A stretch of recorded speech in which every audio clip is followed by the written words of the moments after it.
Hi.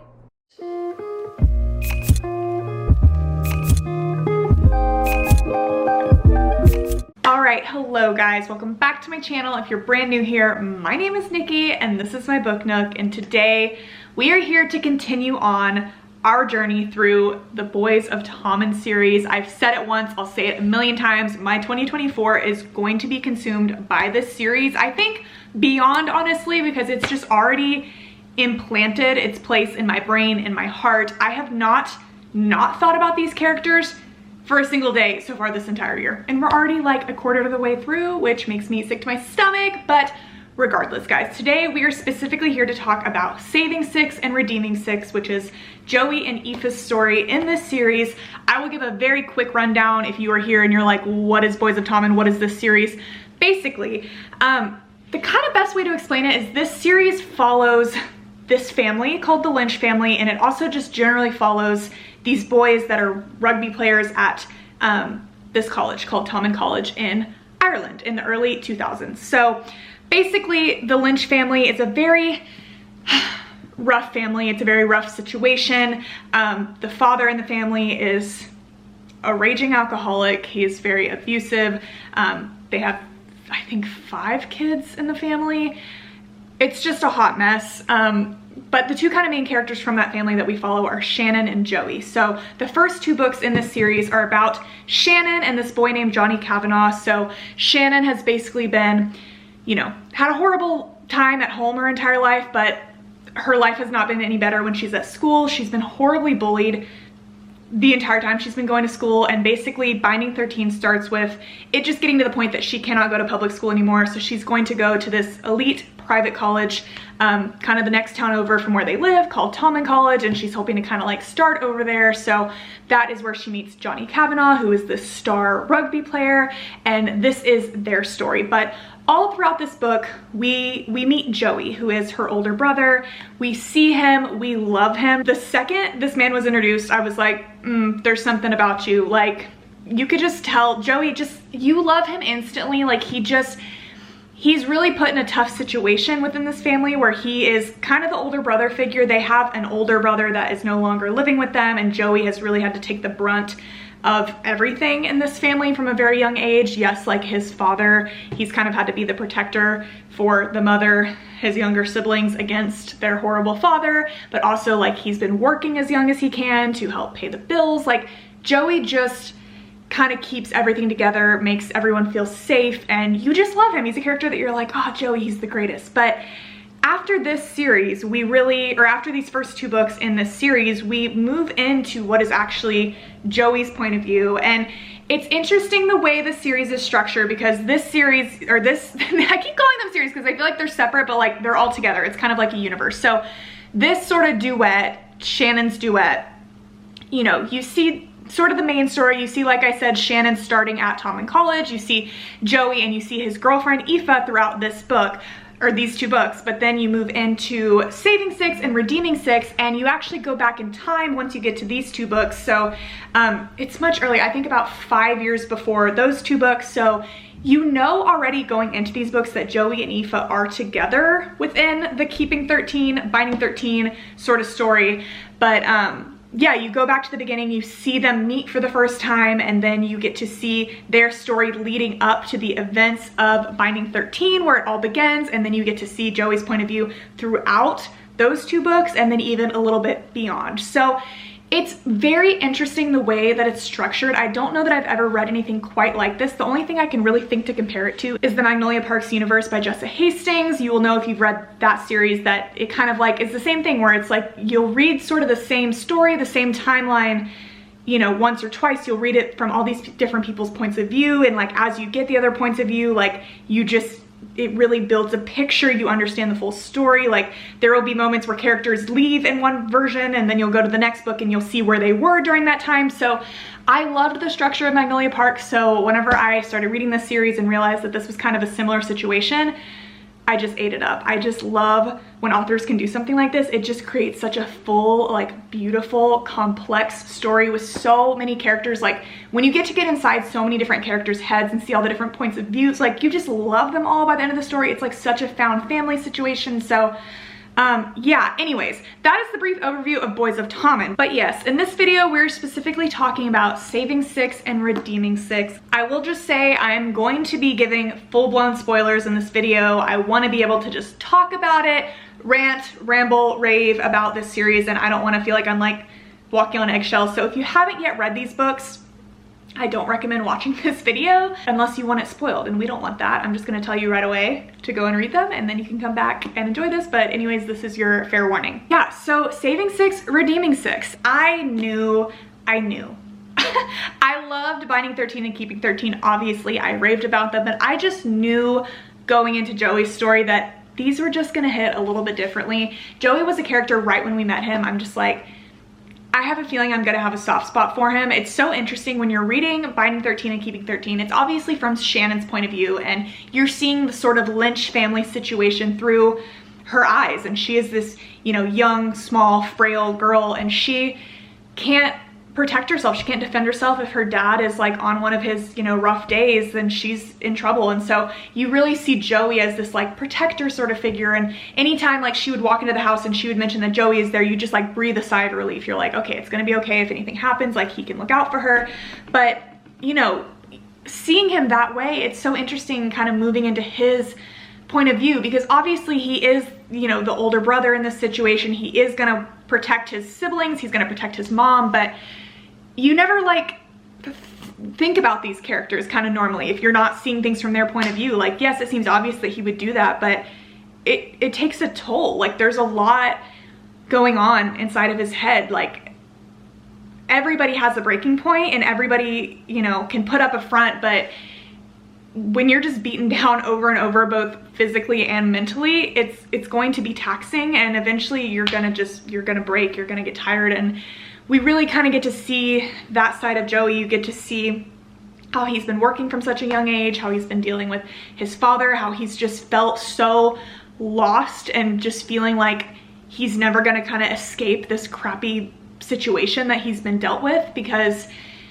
you know, his family just relies on him so heavily, his mom, his siblings, but also he's kind of the father figure because the siblings don't really have one, and his parents just continue to have kids like repeatedly. Like I said, I think because it's Sean, Ollie, Tag, Shannon, Joey. Okay, so they have 6 kids because Darren is the oldest brother. So yeah, there's 6 kids in the family, and they just continue to get pregnant. It's just this never-ending cycle. And so every time there's like a slight light at the end of the tunnel, and you know, Joey's like, I'm gonna get out of here, I'm going to like get an apartment, I'm gonna get a good job, I'm gonna take all the kids away, I'm gonna raise them. It's like they have another kid, they have another kid. And so he just literally from the day he was born, it's like he's just kind of known in his head that he's not gonna ever live his life like for himself. He doesn't have any big like hopes or dreams, because all he's ever focusing on is surviving essentially.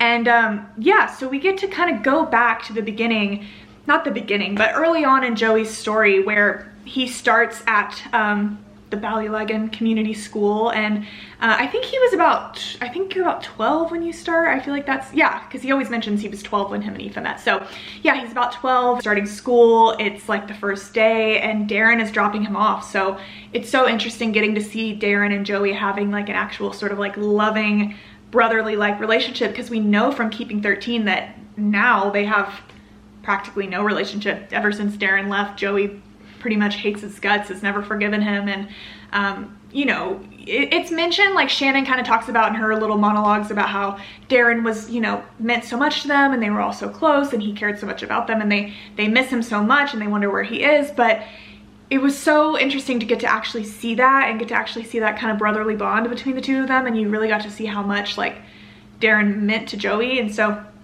anyways, you see it's his very first day of school, and that's where he meets Epha for the first time. They have such a cute little meet cute. Epha is so interesting. She's so different from Shannon, which I gotta be honest, I liked Shannon, but I found her POV to be a little hard to read at times, especially as I got later into like Keeping 13.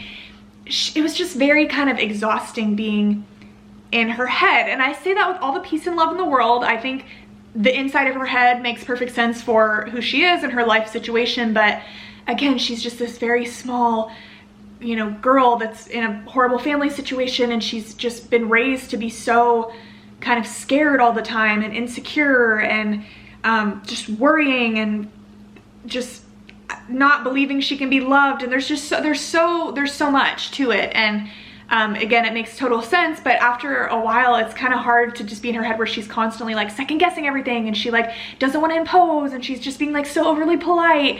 Where you meet Epha and she is polar opposite 360. Epha is so confident. She's like this tall girl with these great legs and long blonde hair, and like everybody, you know, wants her, and she knows it, and she's confident, and she's so outspoken. And you know, someone like Joey, who is honestly like really intimidating to a lot of people, he kind of comes from like the rough side of town, and he's a little rough around the edges. A lot of people are intimidated by him, and Epha couldn't be less intimidated. She just goes right up to him, just talks to him, just kind of sees right through his sort of facade. And their initial meet cute, I just was like, oh yeah, okay, like I love this, I'm obsessed with this. He's exactly, or she's exactly what he needs, and he's also kind of exactly what she needs. And yeah, so it was so interesting kind of seeing it. And then you come to find out Joey starts working for Epha's dad. So we know from Biding 13, Keeping 13 that he works at this garage, he works on cars, but yeah, he actually works for Epha's dad. So that's what kind of like brings them more together. Obviously they are classmates, but the fact that he works for her dad means that they run into each other a lot. There's a lot of times that she's like at the shop meeting her dad, and he like walks her home at night. Like it creates for a lot of like forced proximity between the two of them, which I just love. It also added like a bit of a sort of forbiddenness to their relationship, because her dad is like, hands off, you know, you can work for me and I trust you. And he hired Joey younger than he was really legally allowed to be hired, but he believed in him. He knew he needed the money. He was a hard worker, so he was willing to do it, but he's like, you know, stay away from my daughter sort of thing, of course. So yeah, then you have Joey who's in this sort of like rough situation because he needs this job, but he obviously has eyes for Epha at the same time, so that creates for some tension between the two of them. But speaking of forbiddenness, you also have this other layer where Epha actually has a boyfriend for a very long time throughout the beginning of Joey and Epha's story, which I think will be kind of a controversial thing for people. I think you'll either like, not like it, but I think you'll kind of be like, okay, here for the drama, or you'll be so annoyed by it. Initially, I was so here for the drama, eventually got kind of annoyed by it, but I also felt like I kind of understood it as I got to know Epha's character a little bit more. She's with this boy named Paul, and it is so obvious that she just like doesn't really like him. Like, I don't know, he's from this very sort of well-off family, and I mean, they're very good friends. They grew up very good friends, but then they start dating, and Epha never really like loves Paul. I think she enjoys spending time with him. She's very comfortable with him, but yeah, she has this like situation with her parents where her dad has been unfaithful a lot of times to her mother, and you know, every so often he has an affair and they sort of fight, and then he like buys her something to make up for it. And I think it's really sort of given Epha, you know, daddy issues. Like, just she has a very weird kind of view of love. She just doesn't think, not that it doesn't exist, but I think she just is very afraid of the idea of like giving someone enough power to hurt her, and she doesn't want to like commit to anybody that she loves so much that it would like destroy her if they were to break up. So I think that's why she's with Paul, because it's just comfortable, and she knows like her life won't be ruined if he breaks up with her or whatever. But yeah, you kind of see like as the years go by, Paul is just the worst. Like, he cheats on her repeatedly, and she just kind of stays with him, and it's so frustrating. And Joey finds it so frustrating because he thinks she hung the moon, because she did, and like, why are you giving this guy the time of day? But at the same time, he won't date her either. So you have a lot of back and forth between that whole situation for a while, but it is so fun to watch it unfold, because the tension between Joey and Epha, oh my, it was so like butterflies in my tummy, like kicking my feet, giggling, like, oh my god, just freaking be together already. And it went on for so long. It was a slow burn, but it was so worth it. It was so worth it, and I loved it so much. Like, she just sees something in Joey that other people, you know, don't see, and she just has this soft spot for him, and they're so like not meant to be together, and everybody's like, why are you talking to Joey Lynch? Like, he's just a hot mess. But she just yeah, they truly become like best friends but they're totally freaking in love with each other and won't admit it for the longest time until obviously they do. So yeah, they get together eventually throughout this story, but then that is just the very beginning of a very long and sort of tumultuous situation between the two of them, because even though they are happy together and Epha makes Joey his happiest and gives him a sort of relief from the terribleness that is his home life, and she makes it all sort of go away, she can't make it all go away, and Joey's mind is just a very hard place to be in. So yeah, Joey is a drug addict, and he's such a complex character. It sounds weird, but I've really found that I really love characters that are addicts. I think that sounds weird, but I've just found, like, over, you know, the course of reading a lot of books, it's just so interesting seeing a character like that, because especially, well, it feels like usually the addiction comes out of a need to kind of numb this sort of pain. A lot of times these addict characters have very dark pasts or just things that they're dealing with, or like Joey, they are constantly taking the brunt of everything, being a sort of protector figure and, you know, just sticking up for everyone else, and it's like nobody's there to stick up for them. No one's there to defend him. And so when he's just stuck in this horrible place of just being miserable and in pain all the time, it's like something's gotta help him out. So you end up kind of going down this path of just trying to numb the pain, and then it's like just never enough, and you need more of it and you need more of it. And that's where Joey ends up. He gets very like mixed in with this not very good crowd. There's this guy that is this sort of drug dealer character, and yeah, from a very young age, far too young of an age, he spots Joey, and he knows he can take advantage of him. He knows that, you know, give him a little bit of this, a little bit of that. It's on me, don't worry about it. And he gets him hooked, and then Joey can't go without it. And, you know, he's so strong. He's one of the strongest characters I've ever met. But, you know, like I keep saying, if you eventually, you can't be strong enough. And so, yeah, he turns to drugs, and Epha finds out about it eventually, kind of starts to see the pattern even though she wants to deny it, and she's determined to do everything she can to save him, to save Six, to keep him from destroying himself. And yeah, it's so interesting watching it all play out, because you get a hint of it in Binding 13 and Keeping 13. You see Joey and Epha very much at like a surface level, and you do know that like Joey has a drug problem, because Shannon does mention it. You do have that scene where Joey is found by Gibbsy and Johnny, and they kind of have to help him like detox, and you're like, oh my god, that's the moment where you're like, oh okay, like this is a problem, like Joey has something going on, it's bad.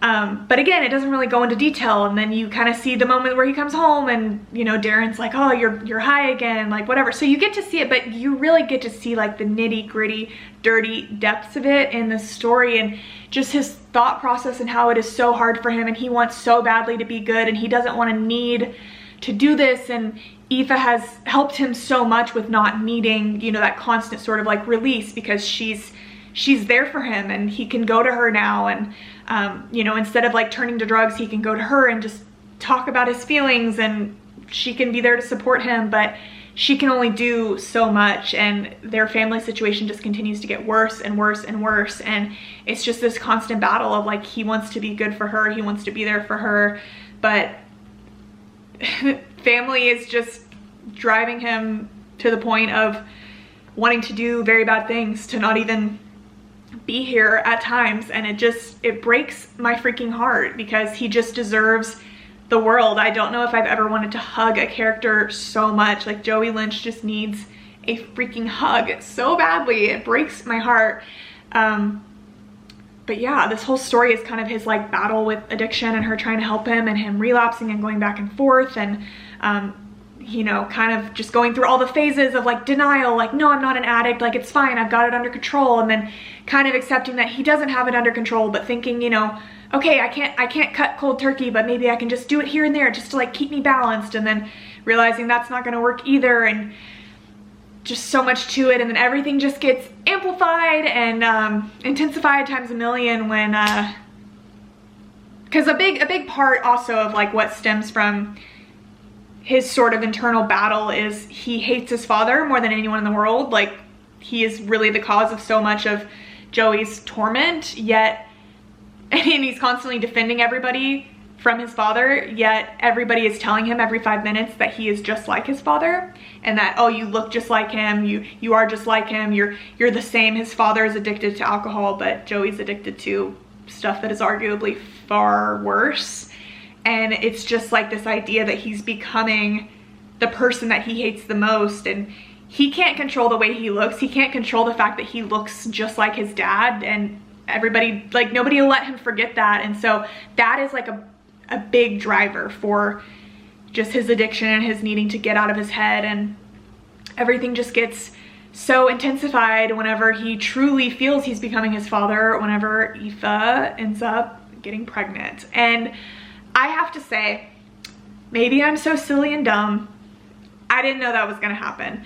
I've talked to some friends that have read this series, and I know in Binding 13 and Keeping 13 there were maybe some hints at it, but very much like whenever I'm reading a series like this, or like a series where it's like, what's that called? Like a companion novel series where like each kind of book is about a different couple. When there's references made to the other couple, I normally don't like focus on it too much. I'm kind of like, okay, I'll file that away, like it's in my brain, whatever, we'll find out more like when we're supposed to find out more, and then I'll connect the dots. Like, that's usually how I kind of go about it. So I didn't think that much of sort of the hints that were dropped like during the big fight that happens at the end of, I think that was the end of Binding 13, the big fight that happens, or maybe that was Keeping 13. It's kind of hard, they blur together, but the big fight that happens at Tommen whenever Joey comes to pick up Shannon, and Joey, you know, Epha gets in the fight and he's like, Epha, what about the blah, blah, blah? So it's like, what about the baby is what he's trying to say. And I guess there's a few other hints that kind of happened, but I didn't know that was gonna happen. So when it did happen, I was like, no. First of all, accidental pregnancy, least favorite trope of all time. It's just hard because it's what the entire book becomes about, and it's just very stressful for me. And so I didn't know it was coming. But it also made, like, I didn't know it was coming, but it kind of made so much sense for it to happen because, again, Joey's constantly compared to his father, and now it's like, here he is truly becoming his father, repeating this horrible cycle that his family has just gotten caught in of you know, Joey's father got his mom pregnant when she was a teenager and kind of ruined her life and made her start out this way and just put them on this path, and it's like Joey feels like he's doing that same thing to Epha now, and that just like intensifies everything times 10 because he's hard on himself. But then whenever the mom finds out, when the dad finds out, it's just like, and then Epha's father obviously finding out, her family, like he just feels like he's let everybody down, and it just makes everything so much worse. Like he's happy about the baby, like he loves Epha more than anything, wants this baby, but it's like, it's tough. Like, they're kids, they don't have any of their shit together, and now they're supposed to be parents. And God, I mean, it makes sense in so many ways because Joey has been a father like his whole life. He's raised all these children and he's so good at it, so it makes so much sense that like he would be a father and be so great at it, even though he's always kind of said he didn't want to have kids, he didn't want to continue the cycle, he didn't want to pass down his like messed up genes that he's been given. It makes so much sense. But God, it makes sense. I understand why it happened in the story, but for them, because I view them as real people, I was so upset for them because it just made their lives so much harder to get pregnant while they're still in school. And Epha already got so much crap for like associating with Joey and, you know, him being like a bad kid, whatever. And then it's like, this happens to them. And I'm just like, no, it was so heartbreaking. So yeah, that's a big chunk of the story, is figuring out how they're going to be parents whenever they are kids. But yeah, so much happens. It's like there's so much that happens in the story that's like on its own, but there's also so many scenes that happen within this duet that also happened in Binding 13, Keeping 13, but now we're seeing it from a different point of view, or times where we're filling in gaps. Like, there are so many times in Binding 13, Keeping 13 where Joey is like nowhere to be found. Like, he's not at home, or, you know, Shannon's trying to call him and he's like, oh, I'm with Epha, or I'm doing this, or I'm doing that. And in this book, we get to kind of fill in those gaps and see like where he was and what was happening. And the big sort of gap that literally I'm sick to my stomach. It was one of the craziest, hardest things I've ever read.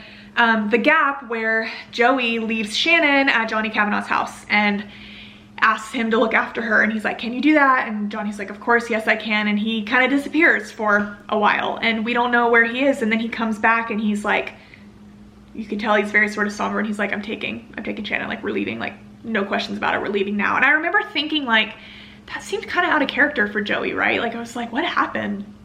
You know, like why is he acting like that? Like why is he making Shannon come home? Like it felt very weird when reading that book. But yeah, we got those gaps filled in these books. And yeah, we know that Joey had to freaking witness his mother's miscarriage that ends up happening. And then he had to go home to find his father attempting to, R-word, Epha.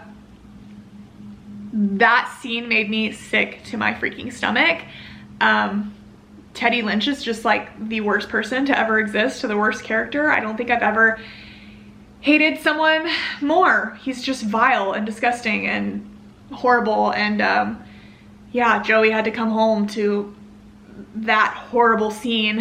His mother just had a miscarriage and he had to be there for her, and it's like his entire world is just crashing around him, and he feels so guilty about not being there to protect Epha because he was trying to protect his mom. Like again, he's just spread so thin. He's in so many places at once, and like he gets left behind, and it's just like another thing that triggers this addiction and this need to just feel better and make it all go away and just stop thinking and get out of his head. And it's just so heartbreaking to watch it just happen. It's just one thing after the other sort of continues to happen. And yeah, Epha really steps up. And one thing that I love about Epha is like, she's not going anywhere. I mean, it's hard. It's like you almost want her to just give up. You don't want her to give up because you love Joey, but you put yourself in like her shoes and you're like, would I stay? Like, would I continue to put up with this? Like, first of all, just meeting this boy's family and knowing like this is what he comes home to and this is what you're gonna have to kind of be attached to forever, like that's hard enough to sort of swallow. And then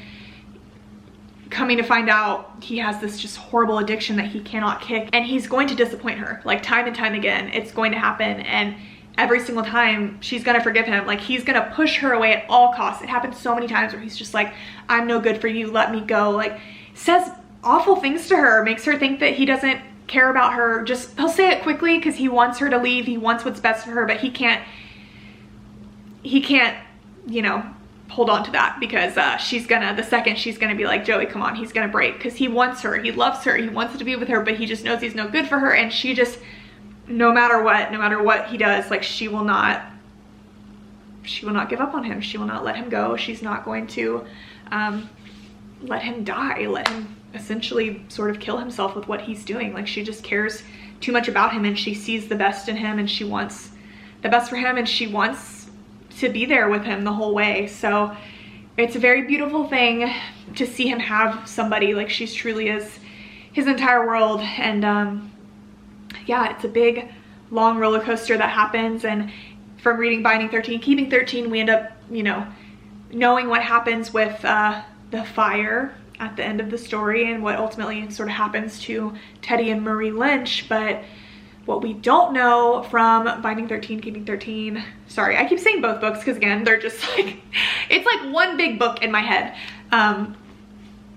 for each of them. But yeah, so we know, again, another moment when reading Keeping 13 that felt very out of character for Joey was whenever he comes home, and it's one of the times that he's high and Darren gives him shit for it and everybody's, you know, complaining, and he just finally kind of breaks and he's like, everybody get off my back. And then he's done. His mom slaps him a bunch of times, and he's just like, that's it, I'm done, I'm out, I'm leaving. And he packs his bag and he leaves, and Shannon and all the kids are just begging him like not to leave. And he always promised he would never leave them, Shannon especially, like they have such a close relationship, and he always promised like he would stay and he would never leave her. And she says that to him. She's like, you said you wouldn't leave, Joey. Like, what are you doing? And he's like, I'm sorry, I gotta go. And he leaves. And it felt so, I mean, it's like, again, you kind of understand in a way, because it's like, how much can this boy be expected to take? And it's such a heartbreaking moment when Shannon's like, what about us? What about us? And he's like, what about me? Like, what about me? He says something along those lines where you're just like, oh, seriously, like, what about him? And yeah, he leaves, and then you know that Teddy shows up right after that, and that's when the shit really hits the fan. But what we didn't get to see in the 13 duet is what happens when Joey leaves. And yeah, he comes out, Aoife's standing there, she's like, you're really just gonna leave and not say goodbye? And he's like, I'm sorry, I gotta go. And you kind of see him out and about, strolling around. You can see in his head, like mentally, something's happening. He's kind of planning something, and you're like, what's going on? And yeah, he has this moment where his father finds him out and about, walking around in the night, and gives him even more of a reason to hate himself, and talks more about how he is him and they are the same, and he's ruined Aoife's life, and he doesn't know what it's like, and he's going to become him, and he's doomed her to a terrible life, and just gives him more and more reasons to hate himself. And then which we didn't get to see. It's like, God, it's like just kicking a horse when he's down. Like, Joey already feels all these things, and now you know that his father and him had this last sort of conversation, just really sealing the deal of his hatred for him. And obviously his last conversation with his mom as well didn't go well. It was a bunch of him just being like, I'm done, and her, you know, smacking him. It just like couldn't have been a worse last conversation to have with both of your parents. And then yeah, we see the scene of him going to this bridge, and he's planning to jump off of it, and Lizzie, of all people, is the one that stops him, because she sees him, and that's the same bridge her sister jumped off of. And it was such a sweet moment between the two of them that brought tears to my eyes. And she's just like, I'm not letting you do this to your sister. Like, your sister's my best friend. These people need you. Like, this is not the answer. Like, it was such a heartbreaking moment to witness. But I thought it was so interesting that Lizzie was the one that sort of saved him, that did save him, because Lizzie in Binding 13, Keeping 13, she totally is like a bitch. Like, you're supposed to kind of see her as like this bitch character that's just like has no heart. And you know, she's got this weird sort of situation where she's like kind of messing with, is it Huey is her brother, I think. So there's like two guys she's kind of going between, and there's one that like has a girlfriend. So she's like has a whole situation over here with that. And then she also yeah, she's just like, her and Gibbsy, she's constantly like picking on him and giving him shit, and she's always the one that's just like has a bad attitude. So she comes off as this character that you're supposed to kind of hate, but you can tell there's a lot to her. Like, she's very complex. She obviously went through something very traumatic, and her sister, you know, took her life, and that really affected her. And we're definitely, I can just tell there's going to be a lot more to learn about her once we get to her book, which is coming after this next book, which is Gibbsy's book. But anyways, yeah, Lizzie saves him, and then you hear the sirens going, and you're like, what's that? And it's like, Joey was literally on this bridge, like planning to not come back from the bridge. And as that's happening, his house is like up in flames, and everything that's happening with Johnny in Keeping 13, where he goes in and he's saving the kids and all that, like, that's happening like a couple streets over, and Joey has no idea. And it was just like, oh my God, it was killing me. It was killing me knowing like that was happening at the same time. And then you hear the sirens, and he's like, where's it going? And he goes and he sees his house is in flames, and he thinks all the kids are still in there. He thinks his mom is still in there, but yeah, he thinks the kids are still in there. And then he sees his mom's body like taken out of the house, and she's burnt, and like, it just, yeah, it gets worse and worse, and it was devastating. But yeah, it was so heartbreaking to see what all Joey went through. He's just like, he's had it the roughest, I feel like, of so many of the book characters I've ever read. It just gets worse and worse. So yeah, at that point we know that the Kavanaughs, the sweet angels that they are, took in this whole family. And I loved seeing the relationship between Adele Kavanaugh and Joey. Like, she just sees something in him. She has this soft spot for him right away. She can just tell what he's going through, and you can kind of tell that she also kind of comes from a family that it seems like was a little similar maybe to Joey's family. She's kind of from, you know, had a bit of a rough past, and I think she sees some of herself in him, and she's determined to help him even though he's like 18 years old and not a kid anymore. She's like we want to take you in, we want to take in your whole family, that includes you. He's like, my girlfriend's pregnant. And she's like, well, we'll figure it out. And yeah, takes them all in, and we get to see Joey go to sort of a rehab situation, and that was so interesting to watch it kind of play out. And again, Darren comes back into the story, and God, it's funny, I was kind of playing devil's advocate with Darren, I felt like, in the last book, because, or in the Binding 13, Keeping 13, because I feel like you're supposed to hate Darren because he abandoned the family, but again, it's like, I can understand to an extent, like, we see what Joey went through, and we know that Darren went through, even though he was kind of the golden boy among the family, like, he still had to take the brunt of so much of his dad's crap for so long, and he just hit this breaking point and he had to leave. And it's like, you can almost understand, like, yes, you have to be there, you have to care for your family and your friends and whatever, and you have to be there for other people, but it's like, at what point do you have, like, do you live your own life, and what point do you be selfish, like, when it's just like killing you? And so I kind of was like the Darren apologist, I felt like, even though he comes off, he's so frustrating, and it's like he just doesn't listen and he doesn't see what's right in front of him.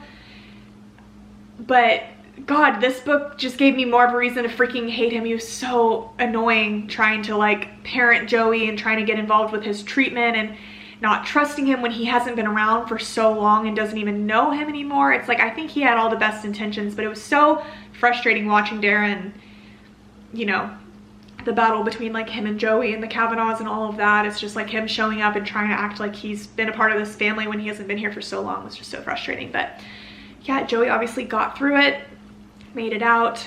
They had the baby, and then Joey goes to Tommen college, which I knew happened, but I think I didn't forget. But when it happened again, I was like, oh yeah, like that's happening, and that's what just brings everything all together so full circle. Like, Joey's there, and then Tag is there too now, and Shannon's obviously there, and Johnny's there for another year, and so that's kind of where the story leaves off. And then Joey and Epha have their baby, and they move into a little cutesy house that the Kavanaughs made for them in the sort of backyard, and it's like, they got the happy ending. Like, it couldn't have been more perfect. Like, I was like smiling, and my heart was hurting so bad when I finished, because it was just like, it couldn't have been more perfect. Like, they just had the roughest, most difficult story and just went through so much, but like, it worked out in the end, and like, he gets to be happy now, and his parents are gone, even though they died in a horrible, horrific way. And I feel bad for the mom, but I also don't at the same time. I do. I feel bad for her. I feel bad for her. It's not her fault, but